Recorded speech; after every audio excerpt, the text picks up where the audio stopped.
జీవితంలో ఎప్పుడు first priority దేవునికి. నువ్వు పడకల మీద నుంచి లేవటంతో, యేసయ్యా నా మొట్టమొదటి మాట నీతో మాట్లాడాలి యేసయ్యా.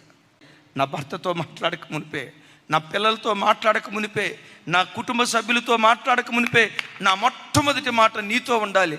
లేవటంతో, దేవా మరో నూతన దినం నాకు అనుగ్రహించినందుకు నీకు స్తోత్రం, నా ఆయుష్కాలాన్ని పొడిగించినందుకు స్తోత్రం. రాత్రి పడకల మీదకి వెళ్ళి మరలా తిరిగి లేవకుండా కాలగర్భంలో కలిసిపోయిన వాళ్ళు కోకొల్లలు ఉన్నారయ్యా.